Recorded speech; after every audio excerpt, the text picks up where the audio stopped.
तर नमस्कार मंडळी, आज तुमच्यासाठी पुन्हा एक नवीन व्हिडिओ घेऊन आलोय, ते पण लोकांची जळवायला। तर आज आपण पाहणार आहोत महाराष्ट्राला लागलेली सर्वात मोठी कीड, ती म्हणजे इंस्टाग्रामला व्हिडिओ बनवणं। 100K फॉलोअर झाले की लगेच दुकान उघडणाऱ्या दुकानदारांची। सॉरी यांना असं बोललो तर यांना चालणार नाही, यांना चालू अगर ना चालू, पण यांच्या फॅन बेसला तर बिलकुल आवडत नाही। त्यामुळे यांना काही झालं तरी युवा उद्योजक ही पदवी द्यावीच लागते आणि आपण ती देत नाहीत। तसं काय माहितीये का, आपल्या महाराष्ट्रातले मुलं एकदम व्यवसायात उतरत नाहीत आणि जरी उतरले तरी आपल्या मराठी माणसाची सवय तुम्हाला माहितच आहे, पाय खेचणं आणि त्याला खाली पाडणं। आओ, एखाद्यानं जर कपड्याचं दुकान टाकलं तर तू दुसरं काहीतरी टाक ना, तू कापडाचं टाक किंवा तू टेलरचं टाक, त्याच्या शेजारीच टाक। मान्य आहे मला, तुला त्याच्या शेजारी टाकवायचं, त्याला पाय खेचायचा त्याचा, पण दुसरा काहीतरी उद्योग कर। पण मराठी माणूस शेवटी पाय खेचल्याशिवाय करणार तरी काय ना, कारण महाराष्ट्राचा असल्याचा पुरावा त्यांना पाय खेचल्याशिवाय देताच येत नाही। त्यामुळेच आपलं महाराष्ट्र अख्ख्या भारतामध्ये बदनाम होत चाललाय आणि या कपड्याचं दुकान टाकल्यामुळं सर्वत्र महाराष्ट्रात ही कीड खूप वेगाने पसरत आहे। तसं मी लागलेल्या किड्याच्या विरोधात WHO या संस्थेला पत्र पाठवलंय। त्यांचा रिप्लाय मला काय आला माहितीये की ही कीड कोरोनापेक्षा जास्त वेगाने पसरत आहे आणि ही कीड जर अशीच पसरत राहिली तर 2025 शेवटी आपल्याला पूर्ण महाराष्ट्रामध्ये कशाच नाही, फक्त कपडे आणि कपड्याचं दुकान दिसणार।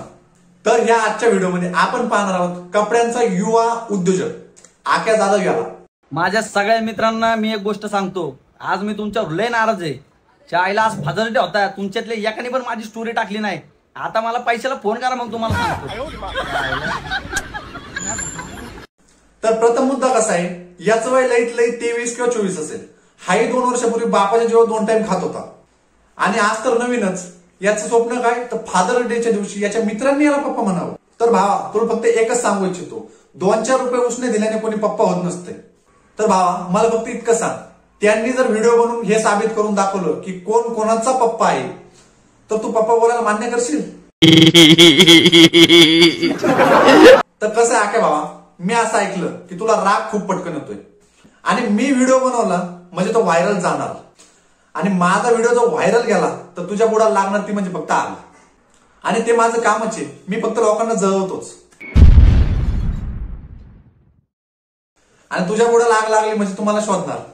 आणि एक काम कर, तुझे कष्टही कमी करतो, कारण कष्ट करण्याची सवय तशी तुला नाहीये। डिस्क्रिप्शन मध्ये माझी इंस्टाग्राम ID, तिथे येऊन मला मेसेज कर। हो, तुला सांगायचं राहिलं, मी कुणाचेही मेसेज घेत नाही, पण फक्त तुझ्यासाठी मी मेसेज रिक्वेस्ट ऑन करून ठेवतो। ते गाणं मैत्रीसाठी एकदम जोरात आहे, मित्र वणव्यामध्ये गारव्यासारखा, पण आमचे मित्र गारव्यासारखे नाही। अरे उदारी किंग, एकदम उदारी किंग। 100 दे, 200 दे, 500 दे, लवकर दे, गुगल पे कर, कॅश दे। अरे नाचकेल ना, तुमच्यामुळे ना एक दिवस मला भीक मागायची वेळ येईल। त्याचं वाईट वाटत नाही की मला भीक मागायची वेळ येईल, पण मी कुणाकडे मागू याची मला भीती वाटते। मी कुणाकडे जाणार, तुम्ही येताय माझ्याकडे, मी कुणाकडे जाऊ? नका रे, घेतलेले पैसे परत द्या रे, लय तारच होते। अरे मला पण खर्च येत रे। तर काय म्हटला, 100 दे 100 घे, 200 दे 200 घे, 500 घे 500 दे। तर माझं म्हणणं काय माहितीये का, प्रथम याला दिलेली युवा उद्योजक ही पदवी काढून घ्या। अहो, एवढ्या हलकट क्वालिटीचा पुढे युवा उद्योजक असतो वय? अरे आक्या, मला वाटलं पैसे करतोय, तू 1-2 लाख रुपये दिले असतील, तू तर निवड भिकारचोट निघालास रे। आणि तुझ्यासाठी स्पेशल ऑफर, 200 रुपये देऊन जर कोणी पप्पा बोलत असेल, तुझा फोन पे नंबरही मला पाठव, 500 पाठवतो 500। पण त्यासाठी नियम आणि अटी आहेत। पहिलं मला पप्पा बोलायचं आणि मग पैसे घ्यायचे, त्याच्याशिवाय काय मी देत नसतोय। पप्पाजी बोल, पप्पाजी। मला आयुष्यात कोण किती काही बोललं तरी मी सगळं खपून घेईल, फक्त खपून घेणार नाही माझ्या एक्स गर्लफ्रेंडच्या पोराने मला मामा म्हणलेलं। आता मागच्या व्हिडिओमध्ये तूच म्हणाला ना की मी सर्व खपून घेईन। आता जर मला काही मेसेज आला तर मी काय तुझी इज्जत काढल्याशिवाय तुला सोडत नसतोय। आणि तुझ्या एक्स गर्लफ्रेंड सोबत लग्न करणे म्हणजे विचार करण्याजोगती गोष्ट आहे। अरे मला तिच्यावर सुद्धा दया येते, एवढी बकवास चॉईस कशी असू शकते एका मुलीची? काय म्हणला, जे काय बोलायचं तोंडावर।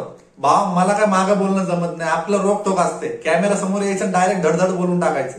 आणि तुझ्या माहिती करायचं सांगतो, आता मी जे बोलतोय सर्व तोंडावरच बोलतोय। हो, मान्य आहे मला, तुझे 1 मिलियन फॅन बेस मधले 100-200 टाबडं तुला येऊन बोलतील, आके दादा त्याने तुला रोस्ट केलं। भीत नाही भावा मी। नवरदेव म्हणत होता जेवल्याशिवाय जाऊ नका, त्याला काय माहिती आम्ही जेवायला चालूय।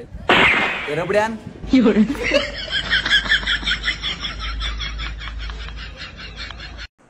तसं सर्वांना माहिती, तू काय कोणाच्या लागणार तसं जाणार नाही। अरे 200-400 रुपयासाठी फोन करणारा तू काय कधी बिना जेवता लग्नातून मागे येणार आहे? त्यासाठी स्वतःला लायकी लागते रे. आणि विषय कसा आहे माहितीये का, ज्याला वेळेची किंमत असते तोच फक्त बिना जेवता लग्नातून मागे येतो. कसं आहे माहितीये काका, लायकीचा पण विषय असतो. तसा तर तू चुत्याच आहेस. आणि आता म्हणू नको मी सांगितलं म्हणून, तूच म्हणतोय मी चुत्या आहे म्हणून.